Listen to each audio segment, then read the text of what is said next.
It's nothing new for Ohioans. I see people zooming on the highway. It doesn't make any sense. And we need motorists to give those plows plenty of room to work.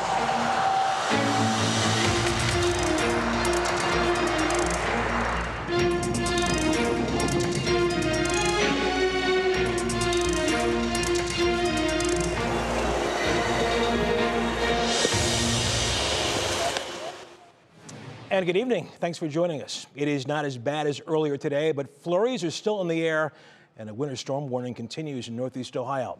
Crews are still out working 12-hour shifts trying to clear the roads. We have live team coverage from Neil Fisher, who just spoke with ODOT for an update. But we begin with meteorologist Anthony Copeland with the latest track on this winter storm. Anthony, good evening.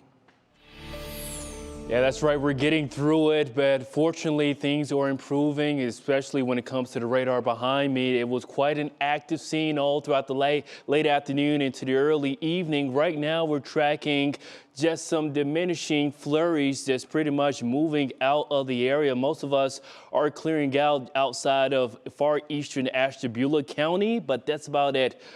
This is a telltale sign of what's to come. More lake effect snow showers is going to be the main headline for the second phase and the final phase of this snow event that we've been experiencing over the past 24 hours. But most importantly, when it comes to visibility, things are improving. Just clear visibility from the county airport. Same thing from Elyria. Worcester right now, 7-mile visibility. Youngstown, 9.9 miles. So things are looking good compared to where they were.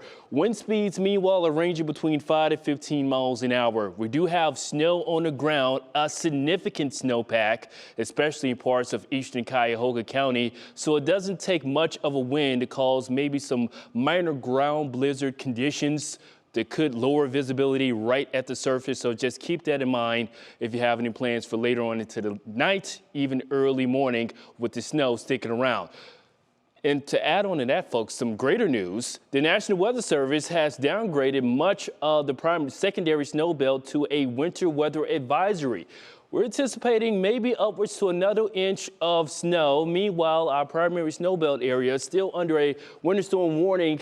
They're anticipating another couple of inches of snow, maybe even higher than that. That runs into 10 o'clock for tomorrow evening. Now, the roads are looking good, mainly all green, so maybe some minor slowdowns on all the main arteries right now. But we're tracking northwest winds, and that's going to kick off a little bit more of those singular snow bands, lake effect snow bands, by tomorrow morning. Therefore, we do have that winter weather advisory continuing, and we're going to be tracking those wind speeds turning more out of the west. Meanwhile, we're tracking these feel-like temperatures in the sub-zero category. It's going to feel like 10 below down in Worcester by the time we're waking up. It's going to feel like 2 right at the lake shore. It's going to feel like 7 below down in Elyria. So although we're not talking widespread snow chances, this is going to come with another push of Arctic air. More scattered snow as we get closer to midday for tomorrow. So coming up in my full check of weather, I have updated information when it comes to the latest snowfall totals across the area.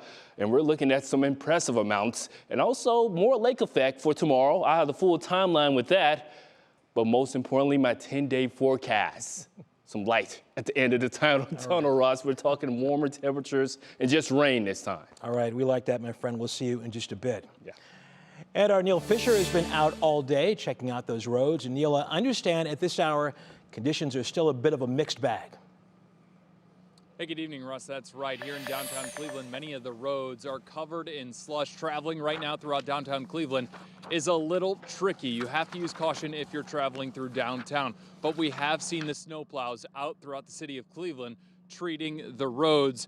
And the snowplow tracker is working on the city's website to keep track of where the plows have been. But there is still a lot of slush on the roads, which has caused unsafe conditions. Meanwhile, conditions along I-90 in Lake County were excellent tonight.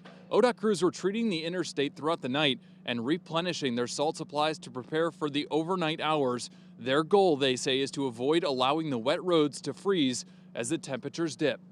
Once we get into the low 20s and definitely down in the teens, salt is not effective by itself anymore. So we add things such as calcium chloride or beet heat to the salt as it hits the spreader and goes onto the ground, and that activates it and helps it warm up the pavements.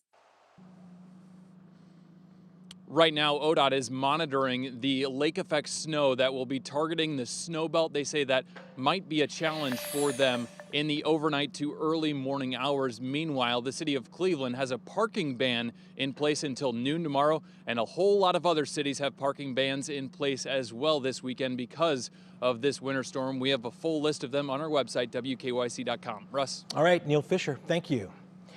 We have new video tonight of Cleveland's Shaker Square, where the snow fell hard and fast earlier today. We're told the square has about a foot of snow on the ground. Right now, let's take a live look outside. This is in Independence at the I-77 480 split, one of the busiest roadways in Northeast Ohio. It looks like traffic is moving pretty well. Also looks like a lot of people are staying home tonight. Good for them. Very smart.